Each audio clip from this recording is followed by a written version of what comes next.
आप देख रहे हैं प्रणाम भारत न्यूज़। मैं हूं काजल सिंह। आए हुए हैं हम आज चंद्रिका देवी, जहां पर हम मंदिर के इतिहास के बारे में भी जानेंगे और ये भी जानेंगे कि मंदिर को किस तरह संचालित किया जा रहा है। यहाँ के बहुत सारे लोगों से बातचीत करेंगे और साथ ही श्रद्धालुओं से भी उनकी आस्था के बारे में हम जानकारी लेंगे। प्राचीन ऐतिहासिक मंदिर है जहाँ के बारे में बहुत सारी कथाएं कही जाती हैं। वहाँ के एक पंडित जी हैं जिनसे हम बातचीत करेंगे और जानेंगे यहाँ के इतिहास के बारे में और कैसी मनोकामना लोग करते हैं और पूर्ण कैसे होता है।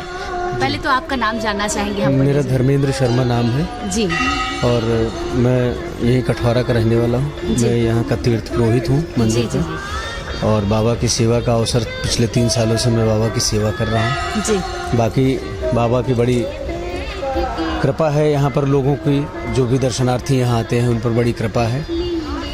बाकी और जो जानना चाहें उसके बारे में मैं आपको बताने के लिए। अच्छा, क्योंकि ये चंद्रिका देवी का मंदिर है, साथ में यहाँ शिव जी का इतना बड़ा शिवलिंग लगाया गया और आस्था लोगों की बहुत ही है महादेव के प्रति, तो किस तरह भक्तों को उनकी मनोकामना पूर्ण होती है इनसे? देखिए, मनोकामना लोग सच्चे दिल से यहाँ आते हैं, इनसे प्रार्थना करते हैं, अपनी बात को मन ही मन में रखते हैं और बाबा मुझे लगता है हर भक्त की जो है इच्छा पूरी करते हैं। तभी आए दिन भीड़ बढ़ती चली जा रही है। काफ़ी दूर दूर से लोग आते हैं यहाँ पर। बनारस है, काकोरी है, आपका बाराबंकी है, बहराइच है, गोंडा, इस तरीके से लोग आते हैं। लोग मुझसे बताते हैं बहुत दूर से आया हूँ, ऐसी ऐसी मेरी समस्याएं हल हुई हैं और मैं आया हूँ। तो मैंने कहा कि ये तो आस्था की बात है। तो इस तरीके से बाबा सब भक्तों की जो है मनोकामना पूर्ण कर रहे हैं। और इस तीर्थ में बाबा को इसलिए विराजमान किया गया है, महाभारत के दौरान, जब महाभारत काल के दौरान युधिष्ठिर लोगों को जब वनवास हुआ तो नैमिष भ्रमण करते हुए यहाँ भी एक रात्रि के लिए वो आए, पैदल चले हुए थे। क्योंकि पैदल चले हुए थे तो भीम इतना प्यासे थे कि इस तीर्थ में बिना हाथ पैर धोए प्रवेश कर गए। इस चीज़ को बर्बरीक देख रहे थे। बर्बरीक चूँकि यहाँ पर माँ की तपस्या में लीन थे और इसी जल से नित्य माँ को स्नान कराते थे। उन्होंने देखा और कहा कि मूर्ख, मैं इसी जल से माँ को स्नान कराता हूँ और तू इसमें बिना हाथ पैर धोए प्रवेश कर गया, निकल नहीं तो मैं तुझे बताता हूँ। इस बात को उन्होंने अनसुनी कर दी और फिर दोनों लोगों में युद्ध हो गया। बहुत देर तक युद्ध चला और थोड़ी देर के बाद जो है भीम दुर्लभ पड़ने लगे और बर्बरीक ने उन्हें एक हाथ पे उठा लिया और आसमान की तरफ फेंकने लगा। तभी ये भोलेनाथ प्रकट हुए, जहाँ आप खड़े हैं इसमें यहाँ प्रकट हुए और प्रकट होने के साथ साथ उन्होंने युद्ध को रोकने का काम किया और कहा कि जिन्हें तुम फेंकने जा रहे हो ये तुम्हारे बाबा हैं, पितामह।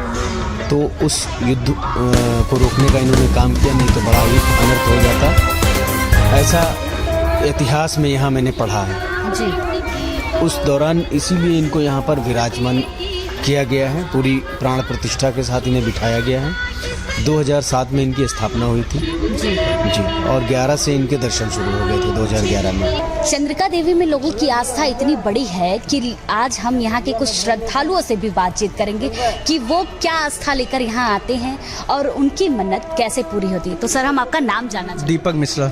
दीपक जी, आपकी क्या आस्था यहाँ से जुड़ी हुई है? यहाँ हम लोग तो काफ़ी पुराने समय से, काफ़ी प्राचीन मंदिर है और यहाँ काफ़ी समय से आ रहे हैं और यहाँ ये है कि देवी जी से जो भी प्रार्थना कीजिए वो पूरी होती है मन्नत। तो इसलिए काफ़ी यहाँ भक्तों का जुड़ाव है और काफ़ी यहाँ। आपने कहा कि आप काफ़ी सालों से आ रहे हैं, तो बहुत सारा बदलाव भी यहाँ आपने देखा होगा। किस तरह बदलाव हुआ, क्या क्या चीज़ें नई आई? पहले हम लोग जब आते थे तो बहुत काफ़ी समय पहले की बात है, सिर्फ ये देवी जी की मंदिर, सिर्फ छोटा सा मंदिर था। उसके बाद ये सब काफ़ी कुंड उंड, काफ़ी साफ़ सफाई यहाँ पे और ये सब देखने मिल रही है। बाकी ये सब काफ़ी मंदिर का जो परिसर है काफ़ी मतलब नया बनाया जा रहा है, काफ़ी मतलब इसमें बदलाव देखने को मिला। तो हमारे साथ कुछ लोग और हैं, उनसे हम बातचीत करेंगे और जानेंगे कि वो यहाँ किस लिए आए हैं और उनकी श्रद्धा क्या है माता रानी को लेकर। आपका नाम क्या है? निधि सक्सेना। निधि जी, आपसे जानना चाहेंगे कि आप इस मंदिर में कितनी बार आ चुकी हैं? दूसरी बार। दूसरी बार। तो आपकी क्या श्रद्धा है भगवान से और किस लिए आप यहाँ पर आती हैं? भगवान श्रद्धा तो है, सभी तो आते हैं। आपका ना? रूपम।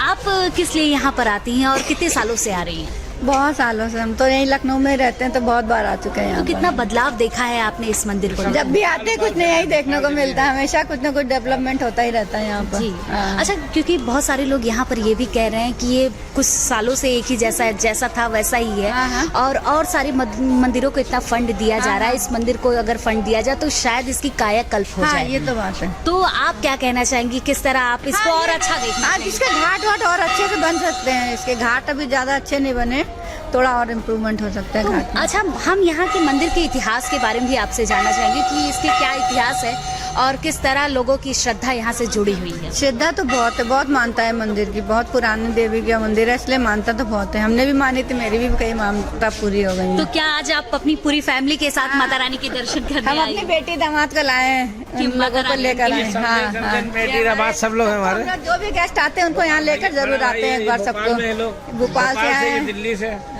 मतलब इतने दूर दूर से लोग आए हुए हैं माता रानी के दर्शन करने, तथा माता रानी से इतनी सारी आस्था जुड़ी हुई है कि अपने पूरे परिवार के साथ हर समय लोग यहाँ पर दर्शन करने के लिए आते हैं। ये बहुत ही अलग प्रतिमा बनाई गई है, तो हम ये भी जानना चाहेंगे इस प्रतिमा के बारे में कि इतनी बड़ी, इतनी विशालकाय प्रतिमा किस तरह स्थापित हुई और किस तरह जो भक्त आते हैं और जो यहाँ के लोग हैं वो किस तरह इस चीज़ को मानते हैं। देखिए, यहाँ पर जिन्होंने इस मंदिर का इतिहास लिखा, पंडित नंदकिशोर शर्मा और डीएम महाराज के नाम से जाने जाते हैं, जिन्होंने यहाँ का इतिहास लिखा और इतिहास में ये चीज़ आई। फिर उन्होंने ही कमेटी को प्रेरणा दी और कमेटी के जो संरक्षक थे माननीय मंत्री जी थे भगवती सिंह, जो अभी हाल ही में गुजर गए। सारा विकास आप जो देख रहे हैं सब उन्हीं की देन है। यहाँ पर उनसे इस बात को कहा गया कि जब इतिहास में ऐसा ऐसा है तो क्यों ना यहाँ पर तीर्थ में शिव जी को विराजमान किया जैसे जाए। कहा जाता है कि शिव जी की हम ज्यादातर देखते हैं शिवलिंग ही लगाया जाता है, प्रतिमा नहीं लगाई जाती है इतनी बड़ी। बहुत कम ही जगह हमने देखा है कि प्रतिमा बहुत बड़ी लगाई जाती है। तो प्रतिमा स्थापित करने का एक कारण? प्रतिमा स्थापित करने का कारण ये माननीय मंत्री जी की इच्छा थी जो है जी, क्योंकि बचपन से उनकी माँ यहाँ आती थी और अक्सर वो अपनी माँ से पूछा करते थे कि यहाँ आप क्यों जाती हो। तब ये सब कच्चा हुआ करता था, बालू हुई करती थी, मतलब आप बख्शी का तालाब से कच्चा रोड हुआ करता था जिस समय से उनकी माँ आती थी। तो उनसे उन्होंने बड़ी प्रेरणा ली और एक सामाजिक व्यक्ति थे वो। समाज के लिए उन्होंने पूरा जीवन निर्वाह कर दिया अपना और समाज के ही लिए जिए। और यहाँ पर जब से उनको संरक्षक बनाया गया, उन्होंने पूरे तन मन धन के साथ में यहाँ लग करके और पूरे माँ के मंदिर का विकास किया। और इतिहास में जब ये देखा गया कि ये शिव जी की प्रकट हुए यहाँ पर इस युद्ध को रोकने के लिए, तो उनके मन में जिज्ञासा उत्पन्न हुई कि क्यों ना यहाँ पर शिव मंदिर बनाया जाए, जिससे उन्होंने यहाँ पर मंदिर में कैंप लगा करके भक्तों से चंदा मांग करके, पैसे मांग करके जो है इस प्रतिमा को उन्होंने यहाँ पर बनवाया, जिसकी लागत लगभग 7.5 लाख रुपए आई थी उस समय जी। अच्छा, कोरोना के बाद कितना यहाँ श्रद्धालुओं का आना जाना कम हुआ और किस तरह बदलाव देखा गया कोरोना के बाद? कोरोना के बाद से जो है तो कुछ दिन तो बिल्कुल लगा कि भीड़ होगी ही नहीं बिल्कुल जो है, लेकिन जैसे जैसे दिन व्यतीत होते रहे वैसे वैसे भीड़ बढ़ती रही और आज मुझे लगता है हर आदमी निश्चिंत होकर आ रहा है। बिल्कुल उसके अंदर डर नहीं है, बिल्कुल जरा सा भी। वो बिल्कुल भयमुक्त है और मास्क भी नहीं लगाते हैं लोग, बिल्कुल निर्भय होकर माँ का दर्शन कर रहे हैं पूरे कॉन्फिडेंस के साथ। ये माँ की कृपा है बस। जी। बहुत बहुत धन्यवाद।